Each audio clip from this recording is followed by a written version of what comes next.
Georgia on the logo, celebrating back-to-back Nats. Perfection wears red and black tonight, 15-0. Georgia 4 yards from an SEC championship. First down. ETN in the I formation. They hand it to him. Touchdown! Georgia SEC champions! Sigue Ringo, corta dentro, Ringo, touchdown! Georgia! Flea flicker to get the night started. Downfield looking for Godwin, into his hands, and guess which dogs are barking first? Uga, get after it! Sonny Michel will send the Dogs home to the championship game! And Bobo throws that thing in the end zone, and yes! Touchdown! Touchdown in the goal line! Georgia Bulldogs bludgeon their way to back-to-back. Glory, glory, Georgia, as the fight song says. This is our love for each other. 1 + 1 = what? We are better together and we are connected. This is Robert Iron E. Singleton, a.k.a. D-Dog from The Walking Dead, or Alton from The Blind Side, and you are watching Respect the Hedges on the Fan Addict Sports Network. All right, guys, go Dogs, sick 'em. What's going on, Dog Nation, and Respect the Hedges family? We in here for another edition of Respect the Hedges, a part of the Fan Addict Sports Network. I'm your boy, Coach I, man, representing Russell Hall 3 Wiz. Listen, I'm glad to be back with my boys. I was able to tap in last Tuesday for a little while, but I'm here for the whole show. Back stateside, I was on a work trip in Mexico, and if you've been to Cancun, you ain't really been to Mexico. I was in central Mexico getting it in. Shout out to my co-workers David and Ricardo, aka Dominic Toretto and Paul Walker, for handling me and holding me down while I was in Mexico. Shout out to my hombres. But without further ado, man, y'all already know, man, we here to talk all things Georgia football, man. And as always, brought to you by the Tailgate Kings.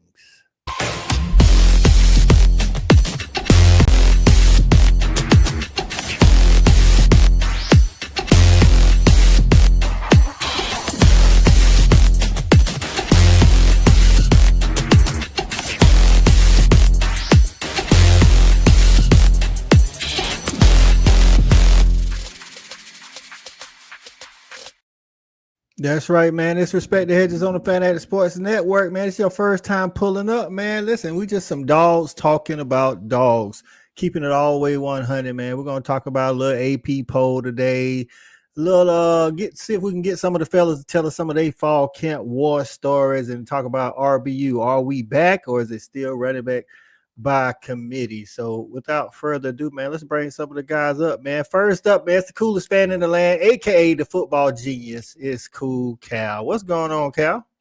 What it do? Glad to be back, man.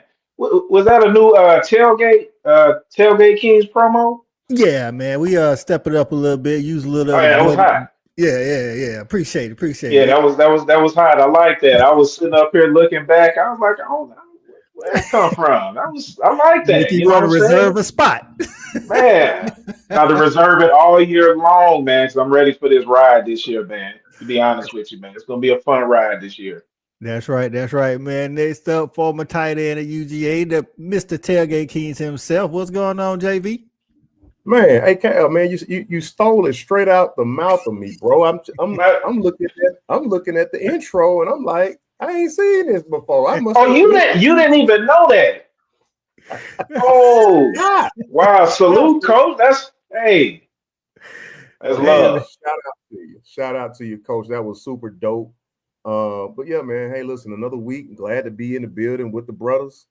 The dogdom was up on us, man. We are ready, man. These dog days. Let's get this thing cranking and let's get it started. So we get this show rolling this evening, fellas.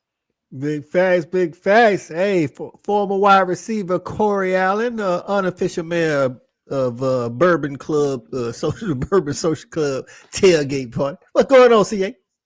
Oh, we official, coach. We ain't unofficial no more. We 4 years running. I got it all established. We waiting on anybody want to come kick it. Morris Hall, Tailgate, Bulldog, Bourbon Club. We still got it going. So come see me when you get a chance. Every home game. Hell, I might be on the road games. I might check it out. Anyway, glad to be in here, coach. We got a lot going on in Bulldog Nation. Let's get it done. Big facts, big facts. Bring in one of our double dogs, man, aka track dog, aka football dog, former wide receiver, Shawty Parker. What's going on, Shawty? Gentlemen, what's happening? Hey, another night to talk some dogs, man. You know what I'm saying? Yeah, man. I'm so happy, man. Let's go. Let's get it, man. Shout out to everybody in the comments. The guy with the long acronym Dog Cash Show. Yeah. Popped up on my feed, man. I like what I saw, man. I'm starting checking you out. There it is. Let's say this up to some of the people. Y'all already know who in first in the building. It's the first lady. She say, "Go Dogs, Tuck Fexes." As always. Benji, our resident Longhorns fan, he said, "Good evening, fellas. Hook 'em." Appreciate you getting in here today, Benji. And it's our guy. How about them effing dog casts? Appreciate you getting in. Yeah, I've been on his channel for a while, man. He definitely put out that good content. He had a little crossover event with a Bama channel, and they was talking some good stuff the other day. So we appreciate you getting in, man. Future, what's going on, my guy? Thoughts and prayers to the Scrubs and Norman. Yeah, I salute that. Yeah, Oklahoma having a little something going on with their quarterback there. We'll see what the NCAA do. Maybe nothing. Who knows? Trojan Fight, resident USC fan. What's going on, Trojan Fight? Appreciate you getting in the building, my guy. Production budget has increased. Listen, clearly. Oh man, y'all wildin', man. Hina in the building, our own campus, on field. Yes, man. What up, Hina? What's going on, Hina?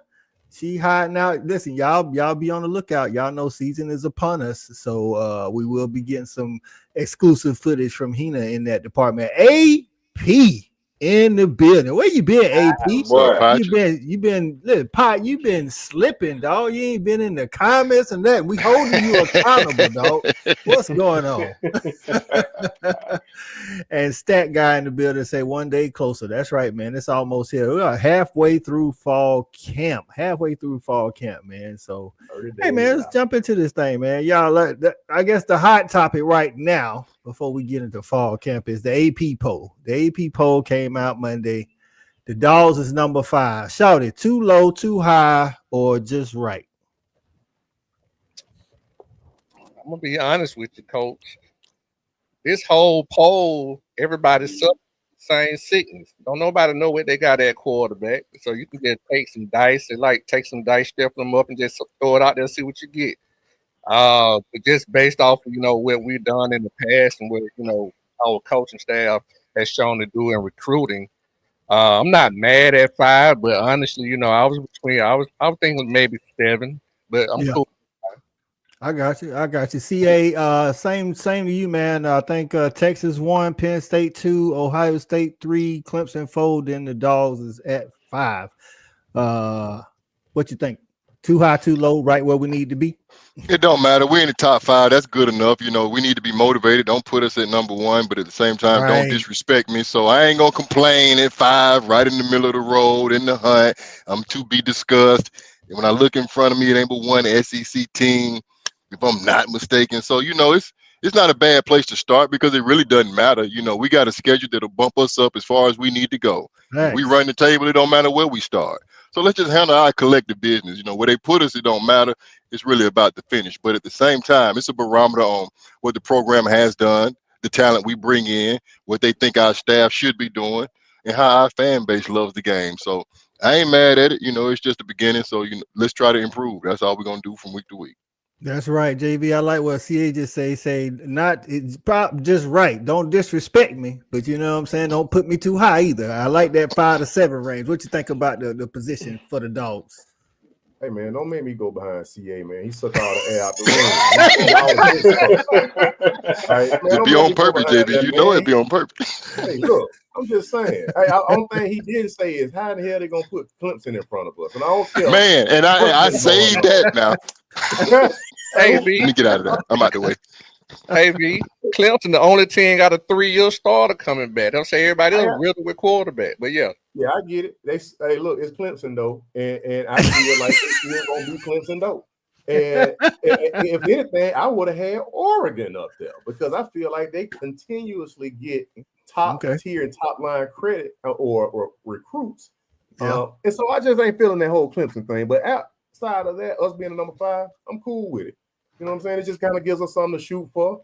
But also, like CA said, don't disrespect us. We still feel respected. So we'll climb as high as we need to go because we got the games that's gonna get us there. Big facts. Cool Cal. Some of the people of the Dog Nation faithful on social media think we should be number 1. Your thoughts? So let you back clean up on this one. Shit, I can't go behind CA either. I don't know what the hell else to say. But I mean, I'll be honest with you. The polls to me are something that used to have a little bit more something to them, some cachet. There you go, perfect word. Because you wanted to start high, just in case we made mistakes, you didn't drop too low. But now it doesn't matter. I mean, goddamn, you're gonna play a brutal schedule. We're in the biggest conference. We're one of the biggest brands. We take care of business. Saturday, win the SEC, all those things. It really doesn't matter. You know what I'm saying? So we don't know between 1 through 10. You know what I'm saying? Because we've got a lot of questions. Everybody's got some question marks. You know, there's some teams like Clemson, Penn State. You know, they have quarterbacks coming back, but they haven't done anything with these particular squads. You know, so but they've been knocking at the door. So obviously they're a good team. We're a great team. That's why we go out there and recruit the way we do every year to put ourselves in this position. So we just take care of business. It's all good. Yeah, I'm with that. I'm kind of like that. Some of the people in front of us, I guess they base it off returning production, you know, things like that. But I get the other point where we beat 2 of the teams in front of us anyway. But I like this. I like the spot. I figured we was going to be 5 to 7. I saw one poll earlier in the year. I think it was one of Brett McMurphy or somebody had the Dogs at 1. I'm like, look, man, you can get off of that. We got questions like everybody else. Yeah, I'm like, don't get. And I'll be honest with you. Would Texas be 1 if his name was Arch Dalton? That's what some people was making the claim for as well. That matters. Because again, he's not a returning starter. We don't know what the hell we're gonna get. Right. I think Penn State could have been number 1 because they roster solid too, but that's another story. No.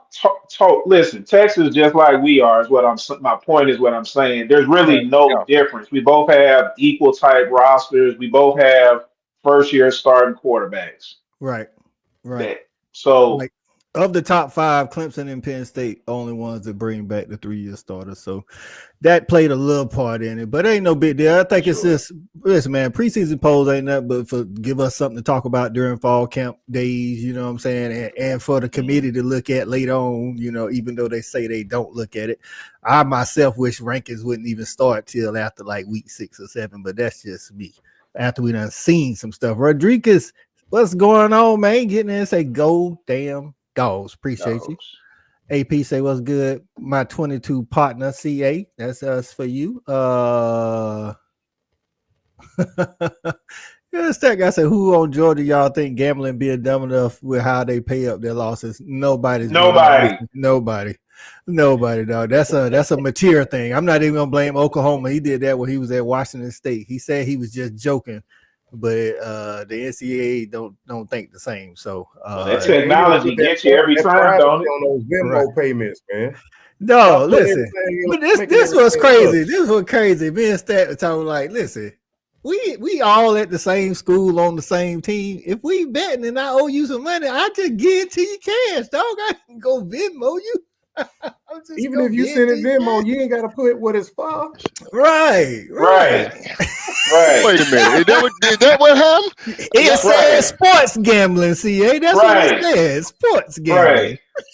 Right. What the heck? Right. Get cash, or if you put it Venmo, it's lunch. Right. You know what I'm saying? Anything, dog. Come on. For the hell of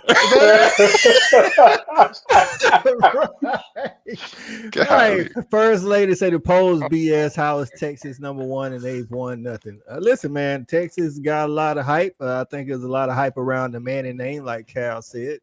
I'm not saying it's deserved or not deserved, but hey, it is what it is. And I like what JV CA said. We got a lot on our schedule. If we do what we got to do, we ain't never got to worry about the polls. You know what I'm saying? So, right. Coach, back in our day, yeah, it was a challenge back in our day. You know, it was only an 11-game schedule. Now they got everybody's playing the conference championship now. We 13 games or whatever the number is for every team. Right. So you got a chance to fall down and get back up nowadays. And I think that's what's important. You got to really plan for the long haul. Coming out the blocks hot, you better maintain it. So yeah, I don't think it's as big of a factor as far as how important it is preseason, because a lot of teams, this top 10 could look a lot different come November. Right, right. That's what I definitely think it will. And like I think some of y'all said, like 9-3, 10-2, you still looking like you right there in the playoff conversation in these days. That whole poll gonna look different. Like, man, after the first week, man, that's what I was just about to say. I mean, the first weekend we're gonna get some answers. Right. Nobody knows what they're doing at quarterback. Really, that's true. How about them effing Dogcast says last time the Dogs started number 5 in the poll was August 2021, and we know what happened that year. So good stats right there. Right. We like that. We like that. So, hey, man, we're going to get into this thing, man. All right. So, Shawty, since you down here next to me on the screen, I want to start with you, dog. Fall camp, your first year. Fall camp, your freshman year. What was the biggest, shocker, I guess, would be? Oh, for me, again, I go back to the mental aspect. It was just a big shock from the mental side, trying to digest that playbook coming from high school. The athleticism, I think, was always there, but not knowing what to do, when to do it, and where to go slows you down and makes you play slow. And you got to understand, when fall camp come in, it's almost like playoff time for basketball. That roster starts shrinking down. You ain't getting all them looks. you know what I'm saying? You ain't getting all them looks you were getting early in spring practice and things like that, because, it was that time of the year. Now, you're starting to streamline what you're doing. You're getting ready for the first game. And, they just playing with that first, 26, 27, 28 players, and that's it. Other than you, if you ain't in that, you scout team. Get your mind right. Get your mind right. I got you. JB. They didn't do it as much back in our day, but was you early enrollee or did you come in the summer? Nah, I don't even remember anybody who did any early enrolling back in the day with us. I don't recall if anybody did it, but I most definitely didn't. So did you get the playbook ahead of time? So did they send you some plays or anything ahead of time to get your mind right before you got here? No, Coach, there wasn't no pre-prepping. It was I get you in the face with it. I got the campus. That's what I'm saying. That's a big thing, man. Like that playbook, hell. So you first get the playbook, JV. You on campus, you get the playbook, and then you going in first day of fall camp. The coaches, how are they the first day? They giving y'all some leeway, or you got to jump in and you better know where you're going? Well, when we first hit fall camp, the freshmen, they actually have a practice or two before we actually even touch the field with the upperclassmen.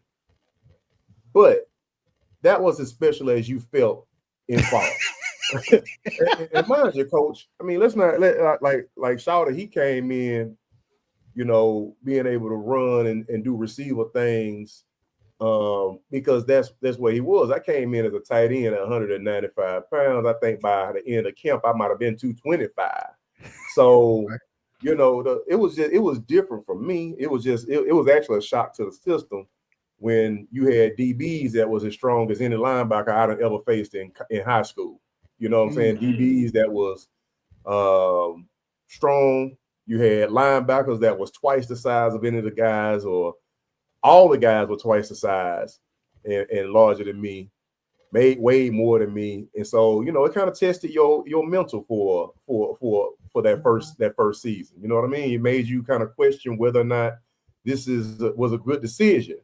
But once you have to either you have to take flight or you got to fight, and so that kind of was a situation, knowing I was down on the depth chart, that I had to deal with, that kind of shaped my thoughts around what happened later on in school and while we were on campus. So yeah, I mean, it was a challenge for me because I just hadn't been. I was the only one from Alabama. I didn't know any of the guys coming into college. I didn't, I didn't and hadn't played with any of the guys. So it was just me, so to speak, working through all of these hurdles mentally. But yeah, man, we get close, you start to, form these bonds and these kinships. And then things like that, you get a couple of upperclassmen that kind of wrap their arms around you and be like, hey, man, come on, let us help you out. Let us show you kind of the ropes. Let us show you, the do's and the don'ts. And some of the do's that they do, they probably are don'ts that you probably shouldn't learn. So because I had some good teachers with LB and Wiggs, and they taught me a lot of do's that really was don'ts. But with that being said, man, it was a good experience. That's what's up. That's what's up. See, hey, I'm gonna let you talk about a different aspect of it. So you coming into your senior year, you done been through some fall camps. You got the young bucks on the scene now. You know what I'm saying, under your wing, aka Shawty Parker. You got JV on the team. What's your thought process? I mean, this your last year. You trying to make it. You know what I'm saying. You got your eyes on the league, but you also got your eyes on trying to win some of these games too. What's the mentality going into your last fall camp? Going to your last fall camp, eyes on the league and eyes on being successful in Athens are really the same thing. That's the only way you're going to get to play on Sunday. So you really got to focus. During my senior year, it was a lot more about being a leader. It was a lot more about setting the tone. I got a guy beside me, Hans Ward, who was setting the tone for everybody, including myself, for 4 long years. So just all of that really encompassed itself as a senior. You try to make sure you're leading the young guys the right way, because there are a lot of do's and don'ts that you got to make sure you are aware of. But the tempo, making sure everybody understands the playbook, and just ingratiating the young guys, because you're going to need young players as the season goes on. You might be an injury, might just be a guy like that that's extra talented as soon as he walks in the building. But can I help to get him up to speed? Can I be a part of his progression like Bryce Hunter was for me? Because I remember my first camp coach, and Hines and I were really questioning, do we belong? Because that first camp, the mentality, that physicality, you do have to adjust. You got to grow from being a fan to actually being a dog. But if you're catching passes from Eric Zier, if you're lining up beside Bryce Hunter and Hassan Graham, man, it's hard to break that. It was hard for me to break that, because I was in love as a fan with all the guys that I actually had a chance to play beside. So getting out of that mindset, and now I'm back in it. Getting out of that mindset is tough as hell. But we got a mission that we have to accomplish. So you do look to those leaders, and it can be overwhelming, not just physically, but that playbook is, it's literally the size of whatever the biggest dictionary you ever seen, and you got to make it make sense. So it's a lot of anticipation, a lot of, hey, what did you do in the offseason? Because now it's time to show it. So whether you are a freshman or a senior, it's a strictly business conversation. And the only way to change how you are looked at by your coaches and teammates is to perform under pressure. So, hey, man, it's a dog-eat-dog environment. That's where iron is sharpening iron. And it's all about getting better, because if you don't get better, you might not last. There it is, man. That's some good stuff. So, Cal, man, for us as fans with the social media era and the SEC media days, it's like that fall camp is almost anticipation. Without all that back in the day, was you like, when did you get started? Like, okay, it's the end of July, football season about to be here, or did it just hit you on first game day? No, I'm gonna be honest with you. Football season for me starts to hit it more so like that first preseason game, because it's something. It's like, oh, it's around the corner now. You know what I'm saying? Because you already know guys are in camp. They're getting ready for the season. It's real. It's not, winter workouts anymore. It's time. It's preparation to get ready for the first game. But then it's also a time too to see what that new young talent starts to look like coming in. are there any guys that can come in and can contribute and play now? Because we don't know. We know the guys now. We were all Americans or all state and all counties back then versus 4 and 5 stars. Mhm. So those are the type accolades that came in. So when those guys came in and they were, this guy was parade all American, the expectation was this guy, damn, he's gonna be good. And sometimes that's not always the case. And like you said, TA just said me and Hines, we talking about potentially a Hall of Fame player that didn't know if he belonged at one point. Like JV said, shit, I didn't know if I belonged. I was 195 pounds and he had cornerbacks that was stronger than he was. So I mean, it's true. different. It's a different game. You know what I'm saying? And so it's exciting, man. This time of year. And nowadays we get a lot of stories that come out. So I've been Mhm. hearing stuff about Puglisi putting pressure on Stockton. I don't know if that's just chatter or if he really is. Right. He really might be out there making that type of progression. Elijah Griffin, true freshman coming in. Heard he's taking first team reps.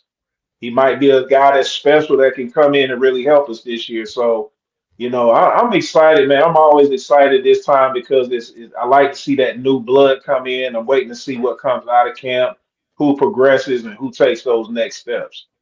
I got you, man. You took me back. You said parade all American. I ain't heard that in a Yeah, that was minute. real there. I like that. That's real. You Hey, brought up a lot right there. I like, damn.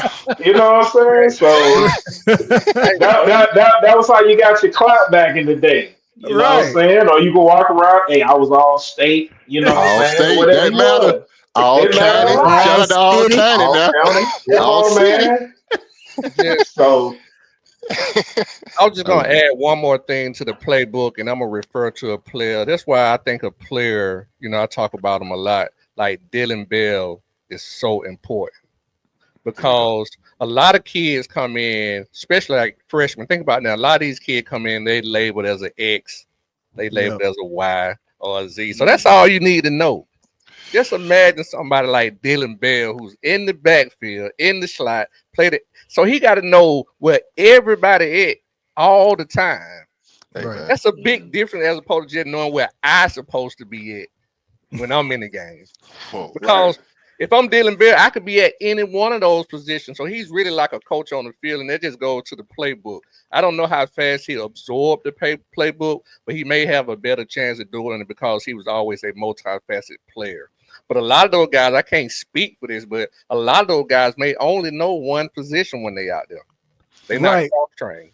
Right. And so since him going into the senior year playing all those positions, I'm pretty sure I'm not gonna say it's easy, but it's definitely easier now. But you think that was a challenge for him probably early on in fall camp because he is having it. I'm pretty sure he had to learn all them from day one. absolutely. I got a quick I'm with question, man, for the fellas, real quick for y'all. Now, did y'all ever, or when you were in camp, did you ever say, "Damn, boy, we got a good ass team this year," or did on the reverse, they be like, "Damn, man, we gonna suck this year"? Did you ever feel like that, or did the season kind of develop what you were actually gonna be? JV. Man, I'm gonna tell you, when I got to Georgia, because I grew up an Alabama fan, I didn't grow up knowing the guys that I was seeing at practice once I got there. And so for me, I was impressed with the size of these humans that was on a team with us, thinking to myself, damn, like we gotta be good. And then I seen players that really that really kind of elevated my thoughts on how good we can be. And I saw a couple guys that really kind of diminished it. Like, I'm gonna just say the guy's name, Warren. I literally used to watch him in practice and be like, how on earth is this guy start? It's the wrong guy to watch. Wrong guy. A hell of a player. Call him a Hell of gamer. a player. He's a The gamer. original gamer. I'm He sorry. ain't no practice. He a 7 o'clock player, not a Man. 12 o'clock No, player. Coach. Go ahead. Not Go ahead. saying he's not a practice guy was an understatement. I literally watched this all SEC receiver trip over his feet, and It could be anything. But, It could be you see like other guys like Robert Eltwoods, and you see, Hines Ward, and you see, Greg Brights, and all these guys out there playing and practicing. And you like, man, like, I don't know how we're gonna be stopped. And the season kind of starts to take its own pathway because other guys too. So that's kind of how it happened for me. But I thought that we really talent wise, we had the talent to be a lot better and win a lot more games than we did. The East was the beast back in the day too. Let's not forget we didn't have to worry about Alabama and really Auburn's. It was all Florida. All Florida and Mo Florida. And Tennessee was good. Tennessee was really good. Yeah. Hey man, LSU too. Yeah. CA, what about you, man? I never thought we had a bad team. There were a couple of camps where I felt like we'd be pretty good. My senior year, evidently, because we had veteran leadership at the quarterback position. We had veterans at the skill spots and a veteran O-line. And I felt like we would be able to support whatever defense we put out there. Not that the defense wasn't good. I felt strongly about my side of the ball. My freshman year, no way in hell I felt bad about going into that campaign with Eric Zaire. The 2 years in between, I knew we had to fight, but I always felt good about it because, you know, when you're going through camp, when you're in the trenches, you kind of are blinded by the light. You know what the objectives are. You watch the guys around you. You see progression. You see guys fall off, you know, that had high expectations. But going into each camp or each season after camp, I always felt good about our chances and what we had as far as our game plan for the year. So if you go into a season and you don't have that positive outlook, you know, damn it. I don't know how that worked, Coach. You know, that's a different animal because, you know, you do want to progress. I'm sure it happens. I'm glad I never had that thought process because you're starting off wrong if you're starting off like that. For sure. That's a great question. Shawty, what about you, man?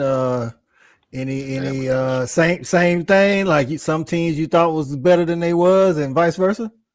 No, man, I kind of have to echo what everybody else said, man. Like me personally, like I always consider myself a pretty good athlete because I know where numbers are. I compare numbers to numbers.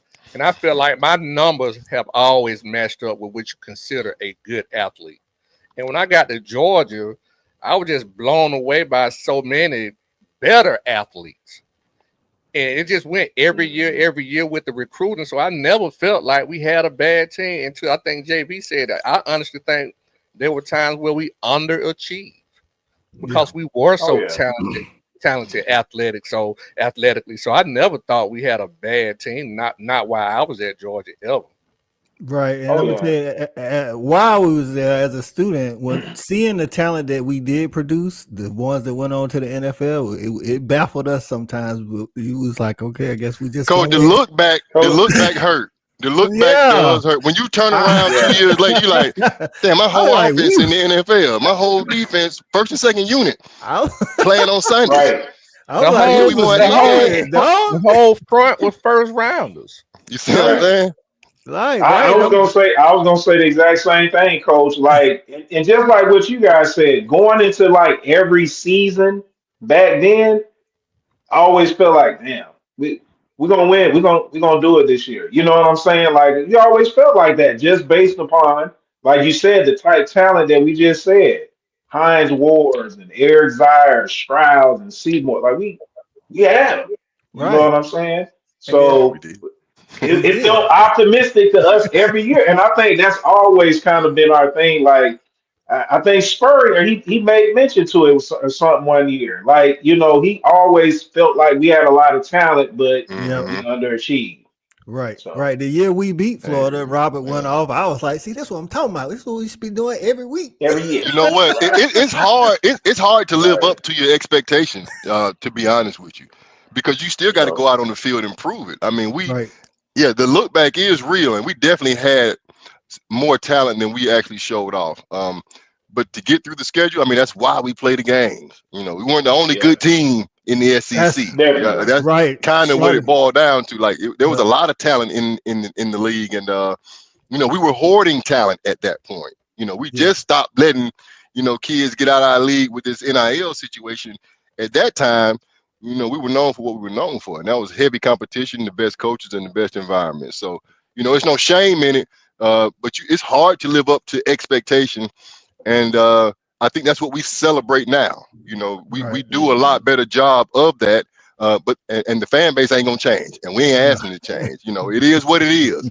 So we just gonna push through. For real, though, it wasn't it wasn't just from a player perspective, underachieving thing, man. I honestly, shout out to OJD, man, Jim Dunn, but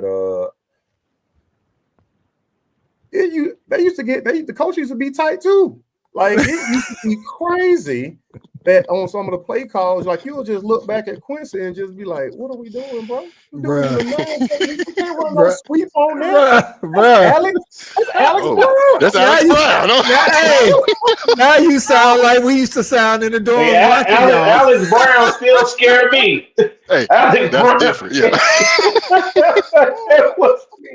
I'm like, what are we doing? No, we just gonna give them the game plan this week. Yeah. We're running lead off of this. Why are you calling? I mean, Coach, it was a very amount of reasons why we didn't accomplish some of the things, but to the point of all the guys, man, we always pretty much went into a season thinking this could be our year.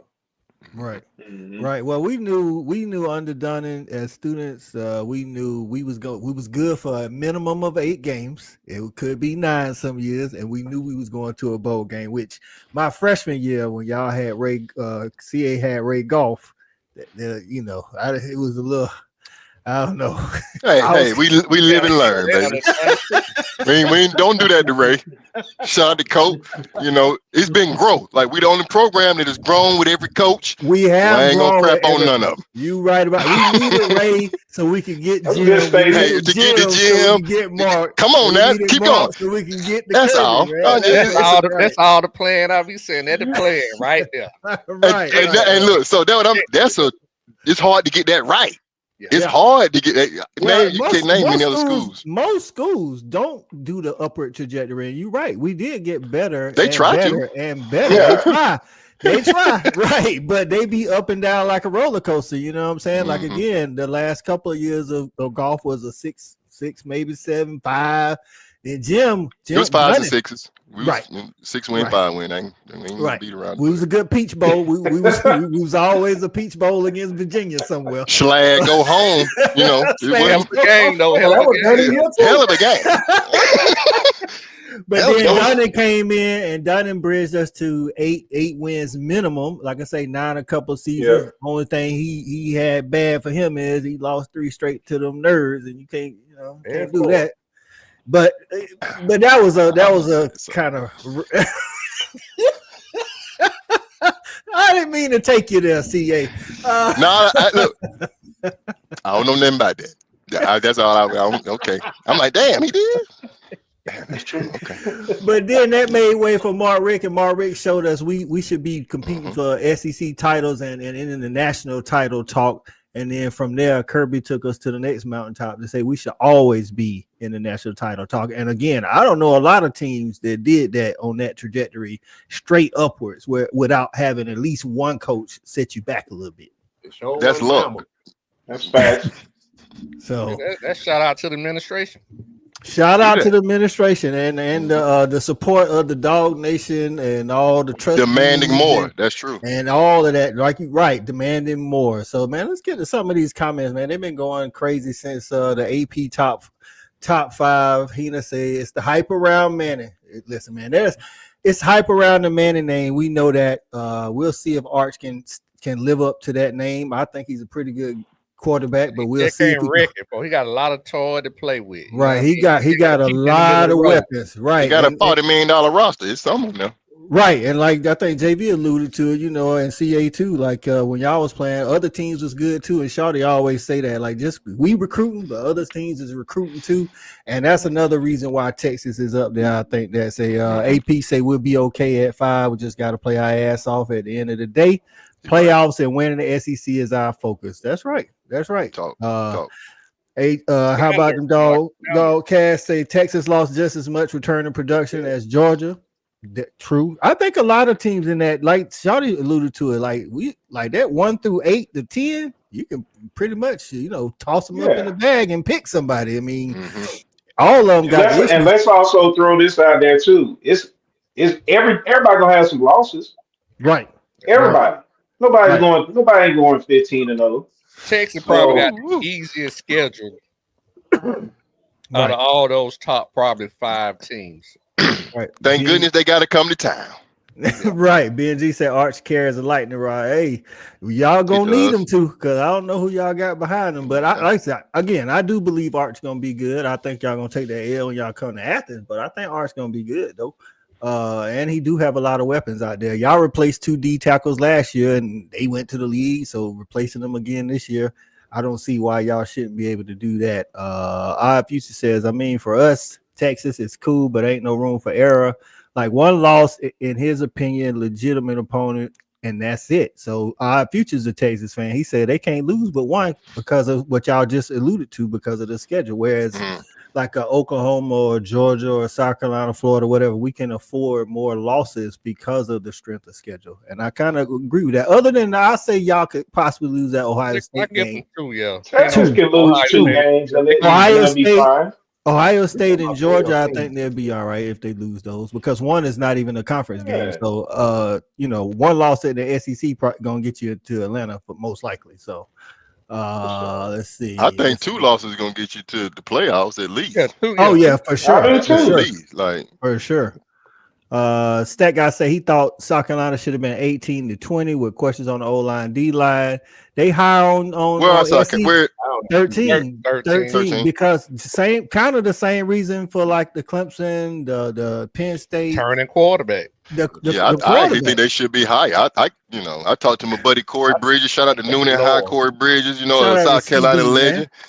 I think they should be higher, because I do put a lot of onus on the quarterback. That's why I'm not mad with where they got Texas versus where they got us. Because if you look at Arch and you put Gunner beside him, don't get in your feelings. It kind of is what it is. You see what's going on over there. So I'm not mad with the ranking, because the quarterback position does play a heavy role in your team's success.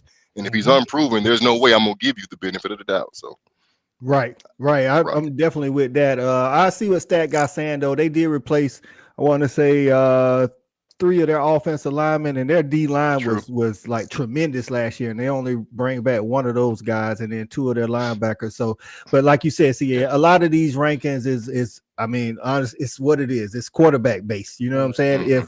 If we had I'll be honest with you, if we did have the caliber, like if we had Carson Beck again, we probably would be number 1, just because they've seen him do it. It's that they don't this receiving core. Right. This is the thing too, though. Texas is replacing their whole offensive line as well. I ain't hear nobody talking about that. So we talking about the skill and what they got, but they also replacing their entire offensive line, or at least I think 4 of the 5 starters. So 5 stars. Well, yeah, you talking about a program that's done recruited probably in the top 3 in the past 3-4 years. I mean, a lot of that goes into it when you're talking about a roster and just being and just prognosticating on where you think a team should do. Right. AP was getting we would be number 1 every year then. Well, I think like what Sean is saying, like I see you, Cal. Right. But I think the difference comes with the Manning versus Stockton, whether you like it or not. That's where the difference comes. Put them side by side. You ain't gonna like it. Right. Just turn your head. AP was getting in on that coming into the fall for athlete. AP ran track at UGA. He said, I think it's a culture shock for all us athletes being superstar from where you're from, and then you coming in, the man now and trying to be calm. Yeah, because I think like all of y'all was all city, all county, all state, parade all Americans, and then you get there, and then it's just like now 5 stars come in and they see other 3 stars doing what they can do because it's just at a different level. So I definitely feel that, AP. It's crazy because you walk in the room thinking you're special and realize you're regular. You thought you were the only guy. Back in your little local area, you made a lot of noise. But then when you get to Athens, you look around, there ain't nothing but noise makers. So it's humbling.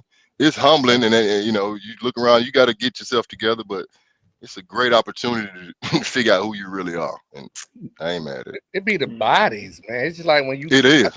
Yeah, you get there and you see the bodies. It's just like, damn, he played Kona? 215? That was JB talking about. That's DN at the high. Look at here, man. Nose tackle one. When they moved Robert from Kona. Nobody celebrated the way I did. Because the previous spring, all he did was work me out like a job. Hey, look at him. Robert had me up against remember that little short wall over there at the Butts Mill outside the practice field, past the sideline, into the pavement, right before you get back up. Hey, yeah, had me all up the hill damn near. And I'm like, man, what the hell is going on, man? Get the guy off defense. 215, 3% body fat. Right. Come on, man. Hey, Fast, man, strong. they're tough right there, man. How about them? Effing Dogcast says Hines is a good guy. He worked with him for several years at CNN Sports. Now Hines out there coaching, doing what he seems to love to do. Who else out here? Let's Got see. a strong squad coming back, supposedly. Right. They ranked so high because of their quarterback coming back. See, that's how, but we all know that position matters to people, especially when you're talking about rankings and statistics and all that stuff. AP said, shout out to Coach Glass building monsters in that weight room. He had us right. That must have been the strength and conditioning coach. Let's see. Y'all get a chance, man. Y'all go over to how about them effing Dogcast YouTube channel, man. He supports the Respect the Hedges, man. Me and him cool on Twitter and does good work. Media. Does good work. He spotlighted Dylan on last week's show. Y'all go check that out. JV, you had something to put in on that. Yeah, man. I was just gonna say, Coach, it ain't nothing like other players that CA mentioned, Robert. And I was talking about the DB was Alandis Sims. Like, I think he might have been like 220. No, I thought Landon played safety, didn't he? He played some corner too. He played a lot of corner early. When he got there in 94, yeah, I hear JV. Well, my had arms like a bodybuilder. He was playing damn near felt like DN. I don't think I ever been manhandled like that up until that point. Like I said, I was like, this. What you play? Like, I play safety. Like, well, hey, coach. For real. You know what I'm saying? Or even other players. Like, it was fun. So quick story, man. Me and Randy. You know, this. I'm a second year player. So Randy, I mean, Mike. Yeah, man, Michael. He a first year player at this point, and Aunt Lunny was playing tight end. So our tight end room was deep, man. We had like 7, 8. Yes. Tight ends. I had so many tight ends. I even went to play defensive end for a spring. I had like 2 practice, 3 injuries, and I gave that shit up. Smart decision. I don't even remember that, me. Hey, you want to play some DN? Not really, but I ain't doing nothing over here, so yeah, let me go try it. Me and Watson was walking into the weight room, and Aunt London said, "Oh yeah, man, I'm glad y'all here, man, because we needed some more scout team players." Hey. I was like, bodies. They just need you to take some reps. Need somebody to hold that bag. This is kind of give me a good look. Hey, look, that's just something. But then you go out there and you start working folks when you get into that scout team arena. You know what I'm saying? And you see that, you know what? I can play with these guys, and if I feel like I play with these guys, I can play with the other guys across from us. You know, One more quick story, man. Those damn Luckies, man, they were some bullies. I ain't gonna lie. Ones on defense was some straight bullies. They used to try to terrorize the young guys. Me, namely, it was Mike. And, specifically calling the names. And you know, like we get in practice, man. Those guys used to really, really enjoy trying to damn dull your knife. You know how they say iron sharpens iron. They used to really want to dull your knife, bro. Get you out of there. And like it took me a good year, but you know what I'm saying, by my second or third year, it like we were both getting sharpened on that edge. You know what I'm saying? Like me and Dustin, we had some battles. So those kind of things is what kind of build that brotherhood too, man. You'll be amazed at the things that you go through before you get close with guys that then just evolve into, you know what I'm saying, mutual respect. You know what I'm saying? A brotherhood that take y'all through life, man. All those tough times, that really built what we was dealing with and how we are really even now. Even if those guys come on, you see how our camaraderie is, how our fellowship, our brotherhood is. Those are things that's important for us, man. Guys who, like all these guys on here can attest to that. I know they got closer to guys going through that adversity that they went through. Definitely. So I'll get to a couple more of these, and then we're gonna get to our last segment. I got C-Rob getting in and say it was totally coaching while we underachieved, and y'all know it. C-Rob say calling a spade a spade. My partner. OG Benny Frank say, "Oh yeah, jump from high school to college hit different." That's right. And the last one, let's see, how about them? If Dog Cass say that 1997 Florida game is a core memory for me. My first trip to Jacksonville, so good. Listen, man, I'm telling you, had us all believing. We in the dorm, like, man, we got a shot at this thing. You know what I'm saying? Hey, we can beat Coach, Florida. So since that was my senior year, all I want to say is, I mean, that's kind of what we're talking about. You know, that bond JV was talking about. I know what every guy on this podcast to do with my back turn, but that only develops through time and perseverance, like that work. You know, seeing a guy experience failure and come back from it and have success, knowing that deep down in him he got it. Man, you got to have that for everybody on the field. And I think, you know, when you look at the Florida game 97 or our team now, you know, that camaraderie, that bond is extremely important, but it doesn't come from any false narrative. You actually got to go out there and go through that fire. You got to actually walk through it. You're going to get burned. If you don't, you ain't human. But when you come out, you polished. You're so much better, and the whole team they'll know it too. Listen, man, can tell you guys played with our guy Kirby Smart because he talk about that fire, passion, and energy, and that's what I get from all y'all telling the war stories, man. So, listen, Coach, man, go ahead, Shorty. I was gonna say to JV point with the scout team thing. Now it's a double-edged sword because you know it's almost like the NFL in comparison in a sense. Like we on the scout team, we young boy, you know, we know we ain't gonna play, but we on the scout team, the coach gassing us, so I need to look, and we trying to make plays. Yeah, ain't that something? It's so hard. It just, you know, out there. Why you going so hard, little buddy? You know what I'm saying? So that one of those kind of behind the scene thing that go on too. Like you want to be pumped to be on scout team and get those looks. But them starters on the other side, they like, come on, buddy, Jerry led, bro. It just scout team, you know what I'm saying? Slow it down. I got to play on Saturday. You tripping. I got a game coming up. What you doing? Right. Shout out to Neelio, man. He says y'all sound great this evening. Haven't been in a while. Just hopping in here, living life well these days. Good to see you. Appreciate Super you, Neelio. Thank you, man. $10. We definitely appreciate that. Absolutely. Listen, man, the last thing I want to ask y'all about, man, UGA is known as RBU. Kirby did come out in his press conference and said Nate Frazier conditioning is better. His knowledge of the block pass pro is getting better. Do y'all think we're going to have that special guy, maybe Nate Frazier, maybe somebody else, or is it running back by committee? I'm going to let you start out, Cool Cal, the football genius. Absolutely, man. Got all the answers for you. I'll be honest with you. As of right now, it's still running back by committee, you know, until proven otherwise at this particular point, because just based upon the last 4 or 5 years, we've just had such a variety of guys, you know, and I still up until this point, I don't see the Ty Gurley, I don't see the Nick Chubb in the room right now. But that doesn't mean somebody can't break out.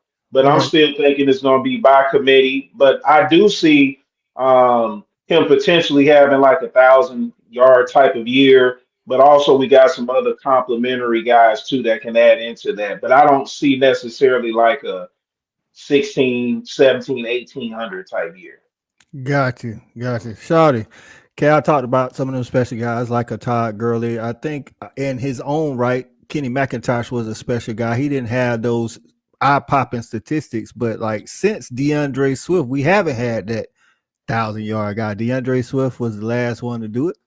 You think it's running back by committee, or are we back to RBU where one of these guys is going to jump off the page? Well, I think this is a situation where, you know, two things can be true. And to Cal's point, now I kind of disagree with you, Cal. I think Frazier is special. Like he's like Sony Michel kind of special. But at the same time, I need to be a running back by committee because this is a grueling, long season. I need them legs to stay fresh because we might be in game 13, 14. You know what I'm talking about?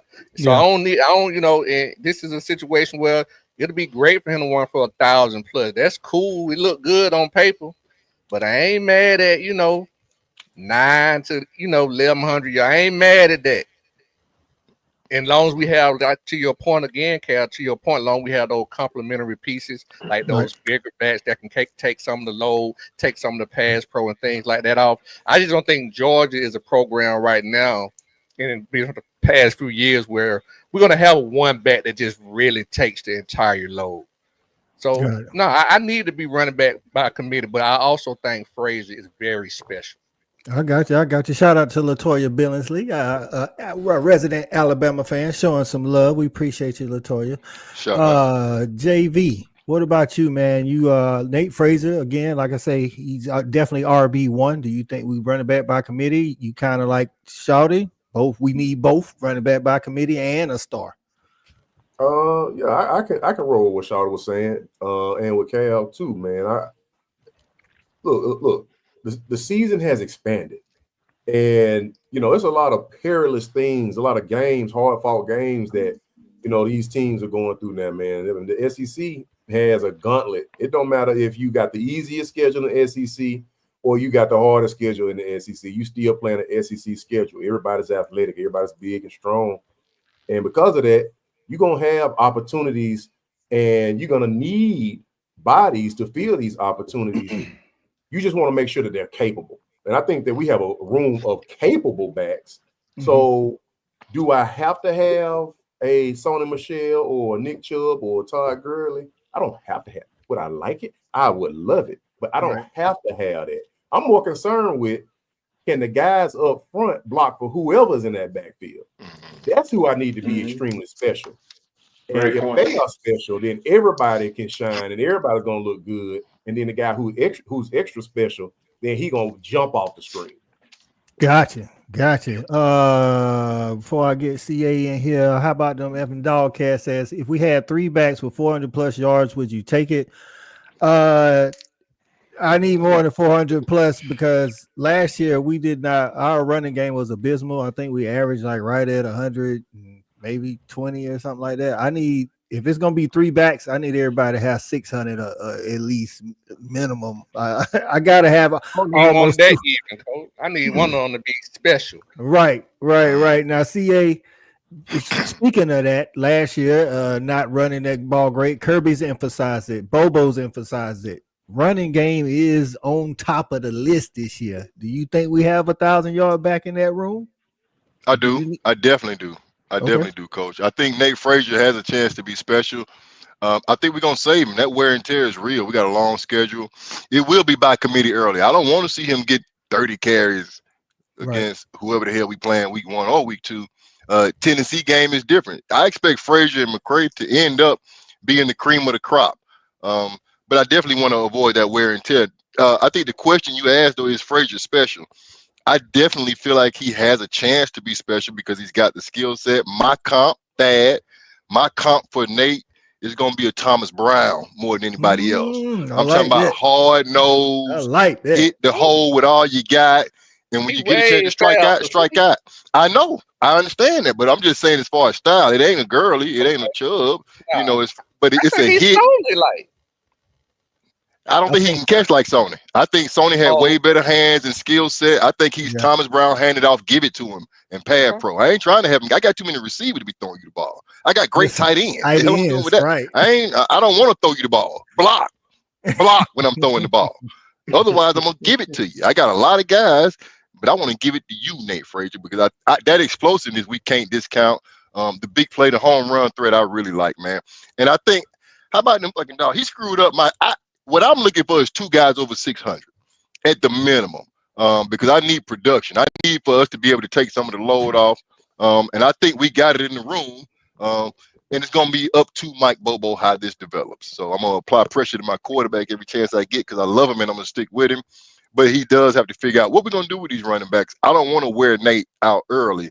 I know I'm going to need him against Tennessee, Florida, and everybody in the league. Let's get these guys ready. But I think we got it in the backfield for him to be special. Listen, I agree with all of that as well. And with Mike Bobo dialing up, We're going to need some of them players you talked about, them receivers, them tight ends, to block better than they blocked last year, because that helps in explosive run games as well. Like, you can't have no 20-yard run, you know what I'm saying, 20-plus yard run if people ain't blocking downfield. I mean, shout out to the wide receivers that do block downfield, because you got to have them if you're going to have those guys that's going to get those 600-plus. Just saying. Hey, man, listen, man, that's been our time, man, just like that. Time is gone. Hey, it's time flies when you're having fun, man. So, let's see. One more question from the gallery. Neilio said, who might be your best running back out of your backfield that catches the football? Definitely Yeah, Cash. he said it. Cash Jones, number There it 32, Cash Money. He is our third down back. Listen, he knows all the pass pro, and he catches. He's the best. He's definitely the best receiver out of the backfield until proven otherwise. And I definitely take Cash on them third down. So Damn, with I like Dylan, we ain't even talked about Dylan. He's fit in that rotation somewhere too now. but like, I guess because what you said earlier, he's a Swiss Army knife. We don't know if to talk about him with the running backs, with the slides, with the, you know what I'm saying? I think, I thought about that. You're right. you know, one injury here, there, he might be done played everything this season. You just don't know, because that's just I think he is a special talent. He's built like a running back, but he can play wide receiver. So He's definitely an asset. I think we yes. we got to figure out how to use him, because we can use him in so many ways, and he's teaching guys along the way. So yeah, big point that Dylan Bell is a key piece of this team on offense. Facts. All right, we're gonna go around the room. Start with you, CA. Tell the people what you got going on. Final words or anything like that. Tuesdays 8:00 right here. Respect the Hedges. Bulldog Bourbon Club, Morris Hall. Come see me. There it is. Shout it. What you got? Yeah, man, same thing. Tuesday nights, 8:00. Respect the Hedges, baby. Also find me and my boy Cool Cal, the coolest fan in the land, Wednesday nights, 9:00. Sometimes just my damn opinion. There it is. JV. Tailgate Kings. What we got going on? What's up, fella? What's up? Hey, listen, man. Of course, just like everybody else, we're gonna show up here, man, on Tuesday nights at 8:00. Now, from here on through this season, we excited about it. TGK, man, just stay on the lookout for us, man. We're trying to make some things shake, trying to make some things develop right now for the season. You know, they're trying to throw some wrinkles in the plans, but we ain't gonna let the good fun stop when administrations want to act up. We're gonna make sure some things happen for the fans and happen for us, man. So just stay. We'll let y'all know what's going on, and we're excited about this here season. There it is. Cool Cal. What you got, my guy? Football genius. Shit, I'm about to go grill me a steak. There it is. Texas Longhorns, cook them. That's what we about to do. Bevo Steaks, man. Bevo Steaks.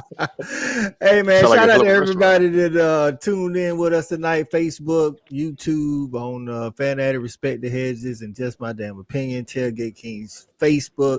Shout out to everybody in the comments, man. Y'all was jumping out there. We appreciate it. And like how about them effing Dogcast say? Hit that like button for you fellas, man. It helps us that out. like. And we might be the only YouTube channel that don't be screaming at during their show. Hey, man, listen, we just be on here trying to give out good content, shouty, man. We want them to hit the like button, but hey, it is what it is. That's how it is, man. I do want to give a shout out to the Bulldog Bourbon Club. They not just drinking on game days, but you can join the Circle app, and it's called Speakeasy Sports. That's what their link is. So find somebody on the social media that's with the Bourbon Bulldog Club, and you can join a lot of the dogs, man, and get other content other than just the bourbon stuff. So beef, it's what's for dinner. There we go. Petty getting closer and closer. Y'all already know Petty with Shelby is coming. First lady, you like my picture? I know you do. All right. Let's give her a good shot. Where my guy today? Where my guy today? Where's Steve at? He ain't chimed in the comments. That mean he laying low in the cut. Shout out to bruh. Shout out to the Alice. Again, man, we appreciate y'all. Hey, tune in next Tuesday, 8:00. Tomorrow, hey, be on the lookout. Turn that bell notification on for Just My Damn Opinion. There you go. All right, we see you. I was wondering where you was at, Steve. In the cut. Right. Shawty and Cal might pop up on y'all tomorrow. So make sure y'all turn that bell notification on, turn it on for us, and stay on the lookout. TailgateKingsATL.com for what they got coming as well. And as always, man, respect these hedges and go Dogs.